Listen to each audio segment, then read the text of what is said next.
Welcome back mga amigo, bagong araw, bagong tutorial na naman ang aming i-share sa inyo. Shoutout sa lahat ng mga walang sawang sumusuporta sa aming channel. Bago natin ipagpatuloy ang video na to, pakitingnan yung naka-subscribe na kayo. Kung hindi pa, pakipindot yung subscribe button kung subscribe button bilang suporta sa aming channel at saka para updated kayo sa mga bago naming tutorial na aming i-share sa inyo. Ang ating gagawin mga amigo is gagawa tayo ng malaking kawil o cover. Share namin sa inyo kung paano to gagawin. Nag-request pala nito si Edu Fishing TV. Shout out sa inyo. Ito na ang yung ni-request na paano magawa ng cover. Shout out kay Reggie Comedya. At saka sa kanyang gipa shout out sa Solarity family sa Wagdan Ubay. Ngayon, magsukat na tayo ng mga stainless wire na ating puputulin. Dapat ganito yung pagkatapos ng ating gawa. Ang sukat nito is, pinakatalim niya is 3.5 inches.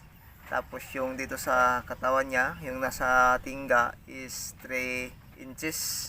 Tapos magdadagdag tayo ng kapiraso yung tinatalian natin dito. Magsusukat na tayo. Bale yung lahat ng mga talim mga amigo, ito lahat is 17. Lahat yung pinakatalim niya. Bakit naman 17 ang ating gagawin? Hindi pa pwedeng marami. Para sa akin, mas maganda gamitin yung 17 para lang sa akin. Pero iwan ko lang sa iba kung okay ba din sa kanila. Kasi subok ko na to yung 17 na talim. Okay? Yung pinakatalim niya. Ang unahin natin is bali 17 lahat, yung 16, yun yung magkaparas ang sukat. Tapos yung isa, yun ang ibahin natin ng sukat kasi yung isa diretso yun sa dito, yun sa hawakan. Okay? Ang pinakatalim niya is 3.5, yung pinakatalim niya. Yan dito 3.5. Tapos magdadagdag tayo ng 1 inches. 3.5 plus 1 inches is 4.5. Dito natin siya tutupiin sa 4.5, yung parang hagdan sa 4.5, ganyan.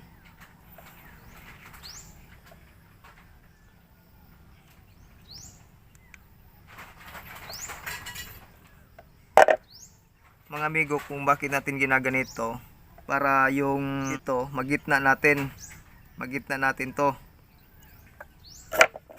Makita nyo mamaya kung bakit natin ginaganito.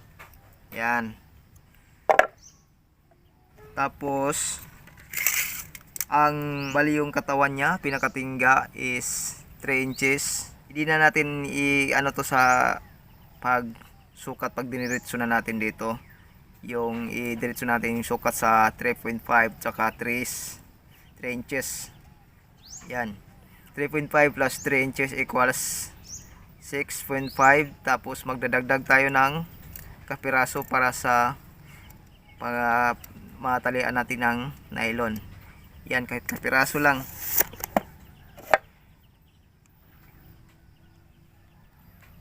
Yan. Ito na yung ano, ito dito sa dulo. Yan.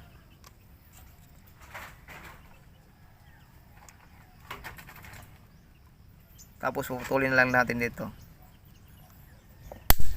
Yan.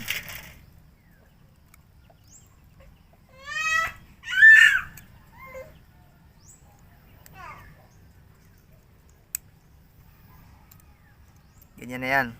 Yung 16 mga amigo is parehas ang sukat ng lahat, 3.5.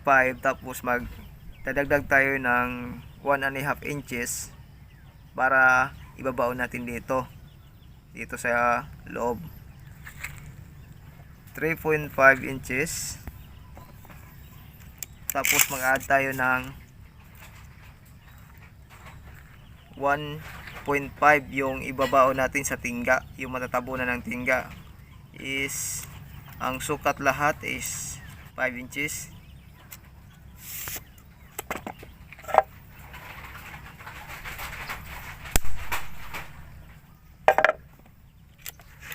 niyong kalimutan mamaya mga amigo, yung pag magtapos na kayo maghasa ng mga talim, tapos itatali nyo na. Yung dito sa kunwari dito yung talim, dito sa kabila, tapos dito, ibibin nyo na lang ng kaunti lang, yung yan, ganyan. O kaya dikdikin nyo lang yung dito, parang i-flat nyo lang dito sa dulo, para pag nakabaon na siya dito, hindi siya mahuhugot, o kaya di ikot-ikot dito sa pag ibabaw natin dito, kunwari yan, ganyan. Yan, nababaw na yan. Kasi meron namang dito, yung dito sa dulo. Pasensya na yung kamay ko, may pintura nagpintura kasi ako ng pambot. Yan, ganyan. Para hindi siya maikot-ikot yan. Kasi meron siyang nakatupi dito Yan, yun ang mga amigo, ang sukat natin. Pero huwag mo nyo munang tupiin pag hindi nyo pa nahasa. Kasi mahirapan kayo pag pwede naman siguro pag hindi naman siguro pag yung ginamit yung grinder o kaya yung mga hasaan na isaksak sa kuryente, kasi makahawak kayo ng maayos, ganyan. Ayan. Pero ito sa akin hindi makahawak ng maayos pag nakatupi na dito, kasi meron pa tayong ilalagay dito na kawayan dito, parang babao natin to sa kawayan mamaya. Okay, mga amigo, maghahasa na tayo ng talim o yung nakatalim niya. Hasain na natin itong iba, nahahasa ko na to kanina. Yung paghahasa pala sa talim mga amigo ay yung ganito paghahasa. Ayan talagang matulis siya. Meron namang matulis na ganito lang ang style, yung dito lang sa dulo.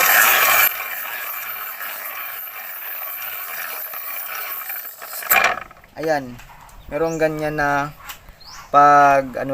paghasa, matalim na siya, kaso yung dito lang sa dulo ay yung nabawasan. May yung pagbawas pala ng talim para sa cover ay kahit hanggang dito yung paghasa niya, tulad nito. Ayan mula dito hinasa natin papunta dito sa patulis sa dulo. Yan, kasi kabili ako ng cover na ganito lang ang yung hasa, sinubukan ko, hindi siya ganong effective, kaya binago ko, hinasa ko ulit yung mga talim niya, ginaganito ko, tapos sinubukan ko ulit, yun ay effective na siya, nakakahuli na. Ito yung paghasa ko, ginamitan ko ng kawayan na binilog. Yan binilog, tapos biniyak ko, tapos yung stainless sinalpak ko dun sa biniyak ko, tapos sinalpak ko dun sa galing, parang ganito ba. Yan, tatanggalin natin yung isa, papakita ko sa inyo kung paano. Magtanggal tayo ng isang piraso.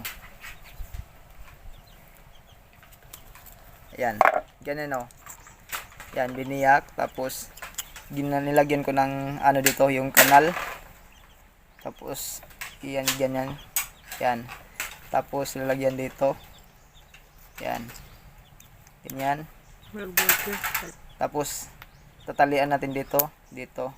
Pwede naman hindi kayo gagamit ng ganito mga amigo, pag yung gagamitin nyo na panghasa is yung grinder o yung isasaksak mo na lang sa kuryente, kasi pag nahawakan mo yung ganyan, pwede yun, dalawang kamay. Pero pag ganito, hindi ka makahawak ng dalawang kamay, kasi mag-iikot ka pa dito, tapos hirap naman pag ganyan mo, yan hindi mahawakan. Kaya nga nagawa tayo ng paraan, ginaganito natin para hindi tayo mahihirapan. Yan, tapos ito na lang yung last na natira na hahasain natin. Ipakita ko sa inyo kung paano ko hahasain. Yung paghasa pala mga amigo is pag ganyan ba, ikot-ikot. Ikwitin mo lang yung ano para pantay yung paghasa dito sa dulo.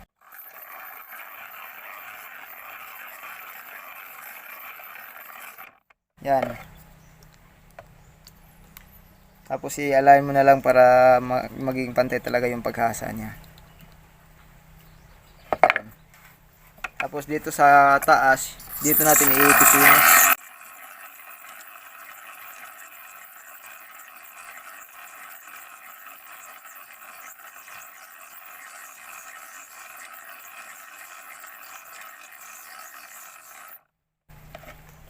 Kahit anong hasaan ang gagamitin yung mga amigo, yung hasaan man yung hasaan na para sa kutsilyo, sa itak, o yung hasaan na pang kahit anong klase na hasaan, basta yung pag ano nyo, pag hasa nyo, ganito talaga yung paghasa nyo. Yan o, ganito. Kasi pag ganyan yung hasa nyo, sigurado na i-effective yan. Tapos nadadagan nyo pa sa ano, yung pain niya, kulay. Yan, talagang nakakaakit sa pusit. Ayan. Tapos na mga amigo. Ayan o, tingnan nyo. Yan. Kahit gaano kaganda yung paggawa nyo niyang cover, basta hindi ganito yung pagkahasa niya, hindi tayo sigurado kung makakahuli siya ng marami. Tatanggalin na natin yung mga ano niya. Yung stainless pala na ating gagamitin ay gagamit kayo ng ano 23. Kung walang 23, 22. Yun lang ang advice ko sa inyo na magandang gagamitin para sa cover. Maganda sana 23. Kung walang 23, 22. Pag 21, masyadong maliit na yun. Daling ma-disalign yung cover nyo kasi maliit na ang stainless na pag 20, 21 tsaka 20. Ang maganda is titig talaga. Kung wala, 22. Okay, tatanggalin na natin. Yan. Tapos na natin ihahasa.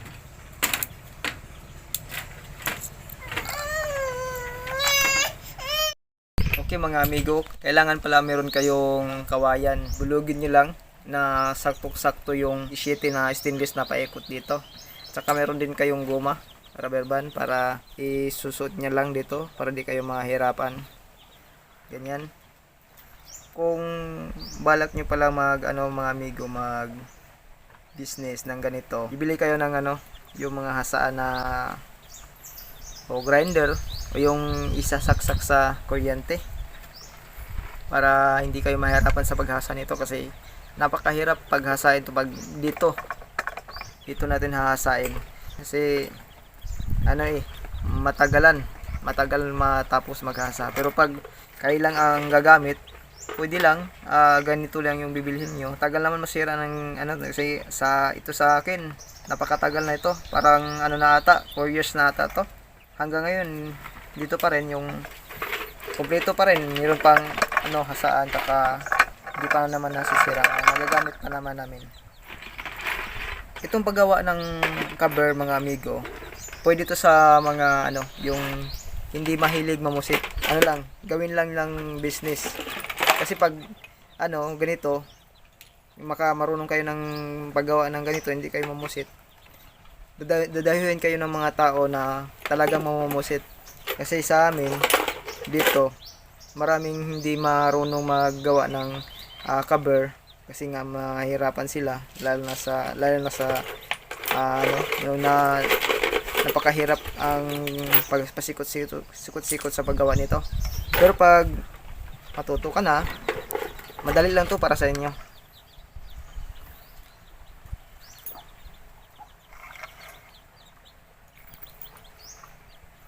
Ayan. Tapos na. Ayan, nakaikot na siya lahat dito.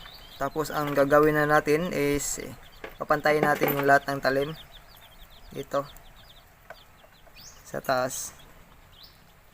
Yan. Papantayin natin lang lahat. Tapos kailangan pala meron kayong pantali. Ito yung bronze na galing sa wire ata to. Tatalian natin dito. para hindi siya ma-disalign o di siya magkahiwalay-hiwalay para sa pag tunaw natin mamaya ng tingga. Yan.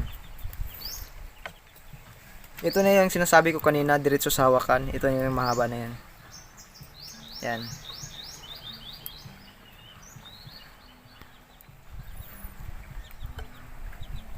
Ang purpose natin mga amigo kung bakit natin itutupi dito sa bandang dulo para hindi mahuhugot pag nakakahuli.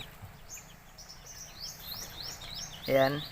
Tapos dito tatalian din natin sa loob. Ito yung matatabunan to mamaya sa tingga. Itong na to, tali na to. Dito natin tatalian sa bandang taas. Ayan. Dito natin tatalian siya.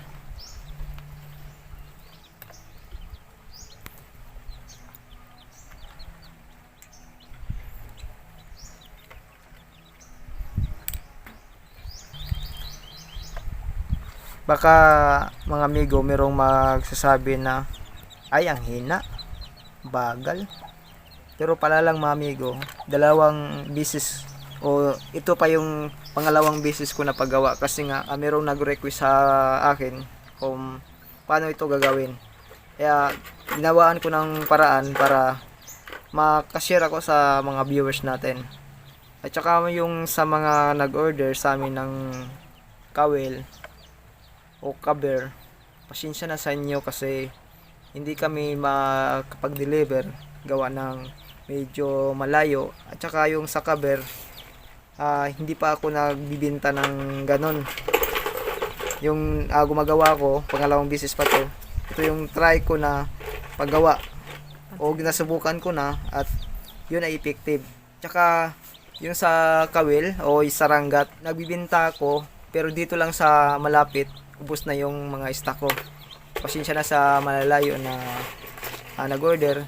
Hindi talaga kami makapag-deliver kasi gawa ng hirap mag-deliver. Okay lang sana kung may kami sa Lazada. Gawa ng sobrang busy din sa pamumusit o sa ibang mga gawain sa bahay. Yan, ang susunod natin gagawin ay magtutuna tayo mamaya. Kailangan pala meron kayo ng yung pulmahan. Kahit kawayan, ito sa akin ay yung sa tawag nito, yung yero. Tansyahin nyo lang kung gaano kalaki yung tingga na anuhin nyo dito. Pag ganito kalaki, tansyahin nyo na lang. Pero pag maganda yung malaki-laki konti. Okay mga amigo, ngayon sunod natin is i-assemble na natin yung yung pagtunaw na. Ito yung yero na binilog natin, yung hulmahan. Saka ito yung mga yung talim na hinahasa natin kanina. Tapos binatalian. Yan, andun na sa ilalim, hindi ko na napakita kung paano ko na ginagawa. Magbutas lang kayo sa yung mukha lang kayo ng lupa, ganito, ilalagay siya ganito. Tapos bubutasan nyo lang, tapos ibabaon nyo yung talim pupunta sa ilalim. Babalutin nyo lang ng papel yung talim niya para hindi masira. Tapos yan, nakaganyan na yung yung itsura niya. Tapos ito gitna mo nyo lang yung yung tawag nito, yung mga stainless, gitna nyo para mamaya talagang pantay siya, hindi makita. Yan. Tapos lagyan ng lupa sa gilid para hindi matumba. Kung meron tayong mga hulmahan mga amigo, hindi tayo ganito, hindi tayo mahihirapan. Pero kasi wala pa tayo mga hulmahan, dito na lang tayo magawa. Yan. Ganyan. Tapos ibubuhos natin yung tingga dito sa ibabaw. Ito na mga amigo, natutunan na yung tingga natin. Ibubuhos na natin to sa sa hulmahan. At lang sa pagbuhos mga amigo, baka tatalsik.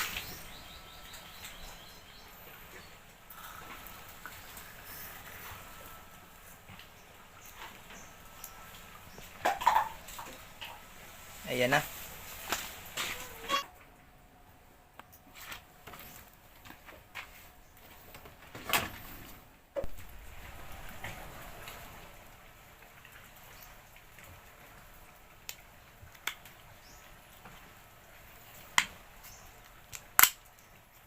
Ayan. Ito yung talim niya.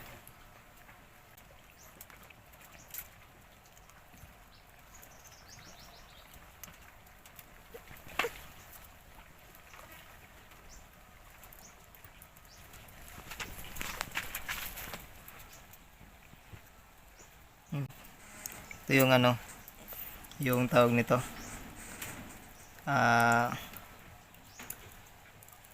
Yung kawayan. Yan o. Yan. Pero babalik muna natin to kasi lilinisan pa natin tong tingga. Lilinisan pa natin mamaya. Babalik muna natin to para di masira yung talim. Ito na yung natunaw natin kanina mga amigo. Ito na yung mga natunaw natin. Nalinisan ko na yan kanina. Ipinis na lang natin para maganda tingnan. Ganito lang ba maglinis? Parang parang nagawa lang ng trumpo. Yan.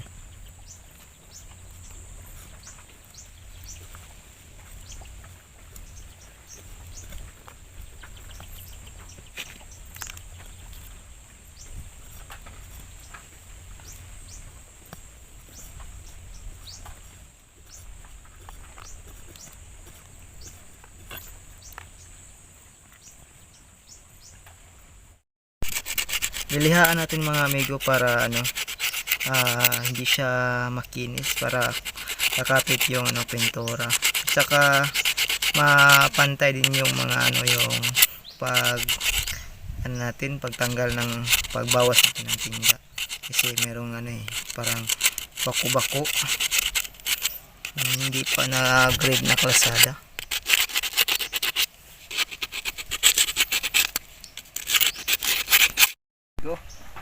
Tapos natin na paglinis yung tingga. Ang susunod natin gawin ay ibabaluktot na natin yung mga taling. Lalagyan natin ng nylon dito. Ito na din yung itatali natin mamaya. Pero yung ibang manggagawa yung magawa ng cover, hindi na nila tatalian, idiretso na nila. Pero sa atin tatalian natin.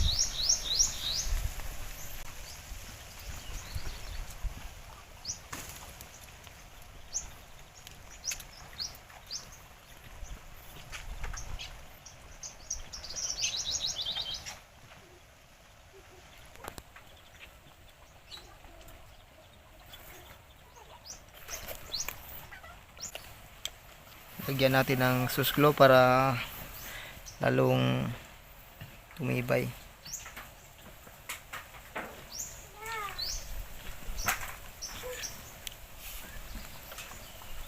Okay. Yung nylon na itira natin.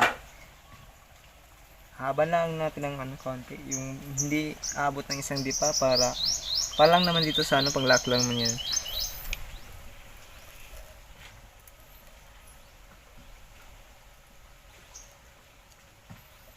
Yan.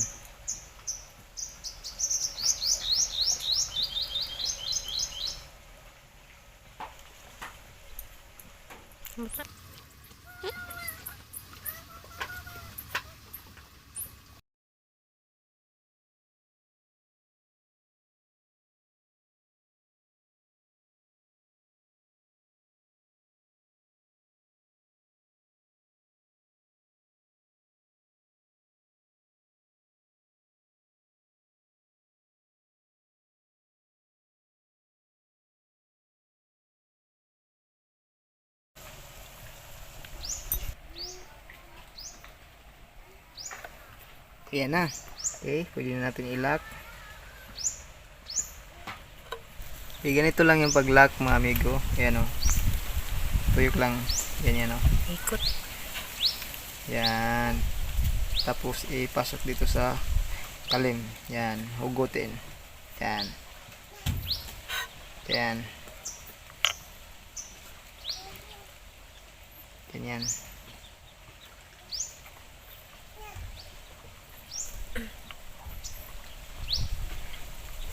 Diba? Madali lang. Kahit pangalawang beses ko pa ito pag ginagawa, nakakuha ko yung ano, kung paano. Kayo din, kaya nyo itong gawin. Kasi alam ko naman na magaling kayo eh.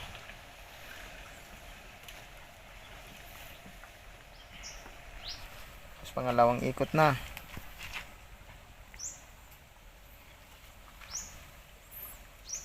Yan.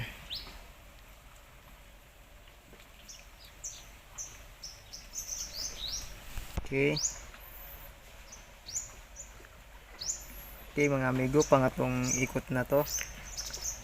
Yan o. Isa-isa ang paglalak nito mga amigo para ano, matibay.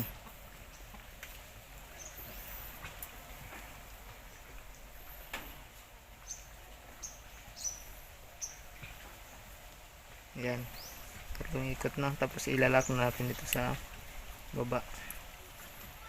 Yan. Ganyan lang. Pag-lock. Yan. Yan o. Yan. Tapos na yung tatlo. Tapos ilalak natin dito sa baba.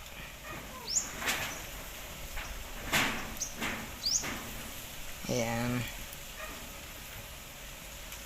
Para lalo talagang tumibay ang gawa natin.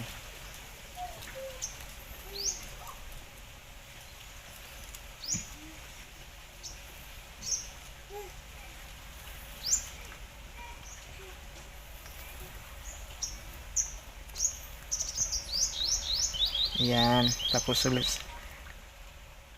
lagyan natin susglo. Aray.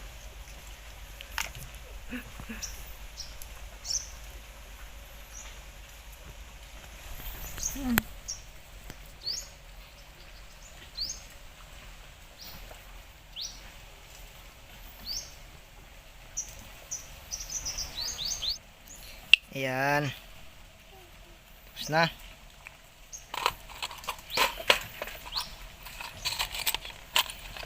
Init na rin. Pinunato na natin mga amigo. Ito yung sobra ng tinira natin na nylon dito. Kanina. Ayan. Tapos ang susunod na gagawin natin ay ang susunod natin na gagawin mga amigo ay ang pagbaluktot ng mga talim. Bend. Dahil wala tayong pangbaluktot, anuhin na lang natin yung cutter na lang ang gagamitin natin. Wala pa tayong gamit. Kasi ano nung tayo eh, yung tawag nito. Para nag-aaral pa.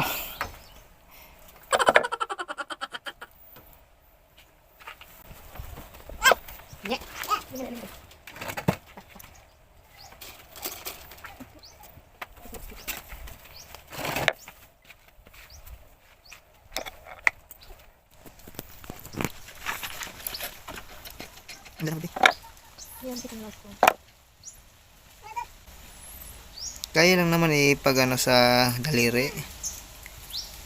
Kaso nga lang hindi siya napapantay sa tabingi.